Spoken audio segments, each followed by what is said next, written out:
நல்லா இருக்கு. இவ்வளோ மண்ணை எடுத்துன்னு நான் ஊர் கட்டுறதுக்கு என்ன தெரியும்.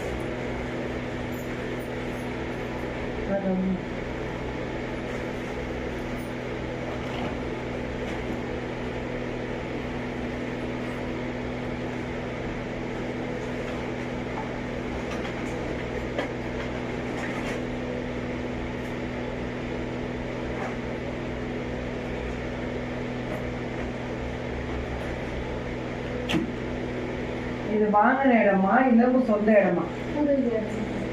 பூர்வீக இடம். அந்த எதையாவது அடிச்சு புதைச்சிருக்கீங்க எப்பயாவது? விவசாயம் பண்ணது, விவசாயம் பண்ண இடம்.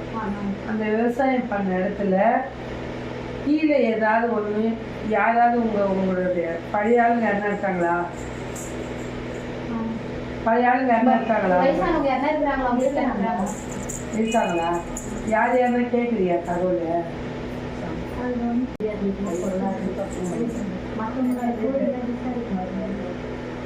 அம்மா விவசாயம் பண்ணும்போது 2 நாகம் ஒன்றா இருந்து அடிச்சுட்டு இதை பொறிச்சுட்டு அதனாலதான் அந்த கட்டளை எழும்பவே எழும்பவே எழும்பலை. ஏன்னா அது கீழே வந்து ஆமாம்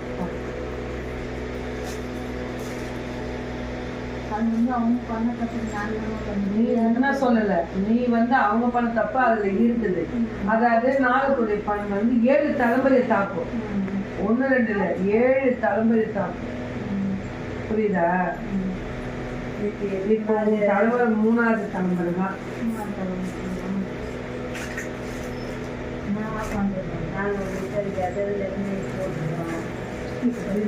முடியாது. இப்படி எழுதுறதுன்னா இப்ப என்னால எதுவுமே செய்ய முடியாது. நான் அந்த மண்ணை வச்சு நான் கட்டு போட்டாங்கன்னா அது உள்ள மண்ணோட மண்ணை அழிக்கணும்னா இப்ப என்னால செய்ய முடியாது. நான் மாலை போட்டுட்டேன். நான் கோயிலுக்கு போயிட்டு வந்ததுக்கு அப்புறம் சொல்றேன்டாமா, அப்புறம் வேணா வந்தீங்கன்னா நான் இங்கேயே செஞ்சுட்டேன். புரியுதா? எந்த தீங்கு வராம அது சாந்தப்படுத்தி தர இல்லையா? அந்த மண்ணில் கொண்டு போய் நாங்கள் சொல்றது அங்கே செஞ்சு அந்த பாட்டு நான் என்னென்ன குடும்பம் அந்த மண்ணில் போட்டு அது மண்ணை பொறிச்சிட்டு நாங்கள் சாந்தமாயிடும். சாந்தமாச்சுன்னா அதுக்குள்ள கோவம் தனிஞ்சிடும். தனிஞ்சு தன்னான பில்டிங் எழுதுவோம். இல்லை அதை நம்ம முதல்ல சாந்தம் பண்ணணும். அது உபத்தில் இருக்கு. முடியாது, எதுவுமே பண்ண முடியாது. சரி சுற்றி வச்சு